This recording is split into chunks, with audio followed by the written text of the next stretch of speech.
Why ghosts can't exist. They simply can't. You might well know it logically anyway, but in today's episode of Real World Magic, I'm going to explain why ghosts can't exist. Buckle up, Ghostbusters, because I'm going to bust some ghost myths right open.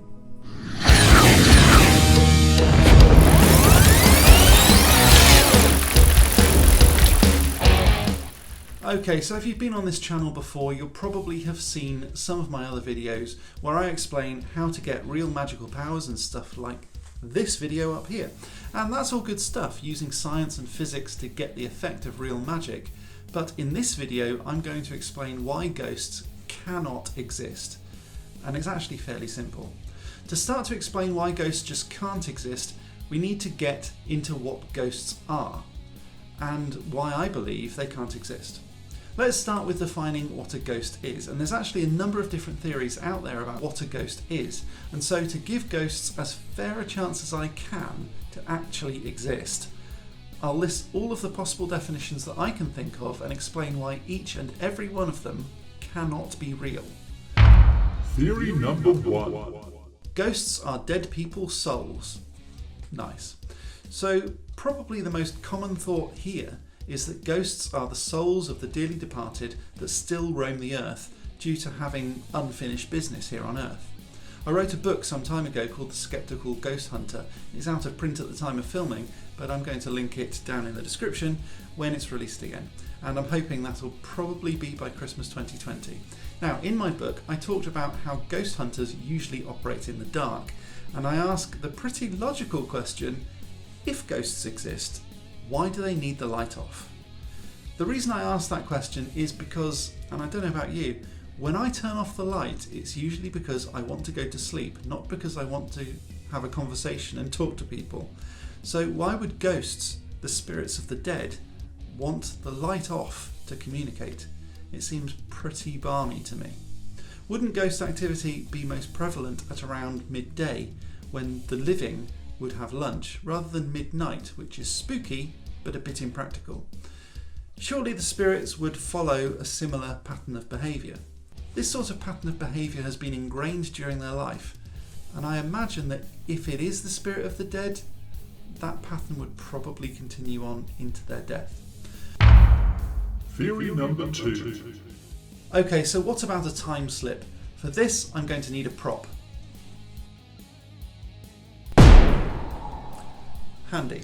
So here's my water bottle, and I know it's huge, bear with me. This is the theory where ghosts are people, living people who have slipped into our time, and that's why you might see old monks or people in period dress.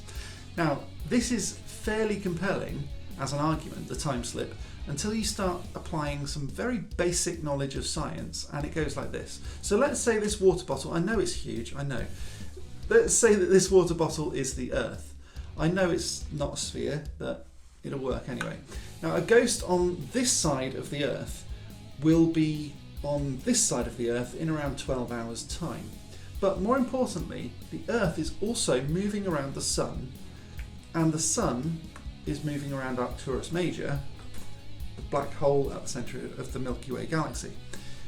And it's moving pretty fast too. In about a second, it travels about 190 something miles. So no, a time slip has to be out too, because if anyone travelled in time, as I said in this video, they'd need to travel in space too. Theory number 3. Okay, what about the stone tape scenario? And let me put my water bottle down in the meantime. What about the stone tape scenario? Yes, possibly. Now, the stone tape scenario is an idea that our own physical surroundings, like you, me, people around, things around you, have memories, and similar to psychometry, things can give off feelings and memories. Sofas or bricks or walls or houses themselves give off memories of things that they've witnessed. I do quite like this idea, but it doesn't explain how living humans can interact with the spirit world. And so it does tend to wipe out around 50% of all sightings. So again, I'm not convinced. Theory number 4. The only theory that does hold water with me is the parallel universe theory that says that at any point there are infinite universes touching our own. This means that if something slipped, we could potentially make visible those universes to our own universe. It could be possible that what we see and experience as a ghost is actually other universes. But the problem with this, yes, I know there is a problem here too, is that in an infinite multiverse, you'd think we'd see something a little more exciting than a little old lady in a white dress. In an infinite multiverse, we could see literally anything. Educated dogs, snail overlords, rain clouds of hydrofluoric acid, honest politicians, literally anything. Okay, maybe not honest politicians, it does need to fall within some common sense laws. But let's face it, surely some of the alien and monster encounters could be explained by multiverse slips. But where are all the future universes? Where are the wizards, the time travelers, superheroes, and while we're at it, supervillains?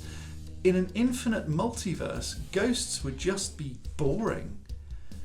Then there's the much more mundane. Ghosts are not real. I fail to see how, just by using logic, ghosts can possibly exist. But if you disagree with me, that's cool. Let me know down in the comments. If you did like this video, please click the like button to let YouTube know that it was a good video and more people should see it. Subscribe for more of this sort of thing, and if you do subscribe, remember to click that bell button to be notified of future uploads.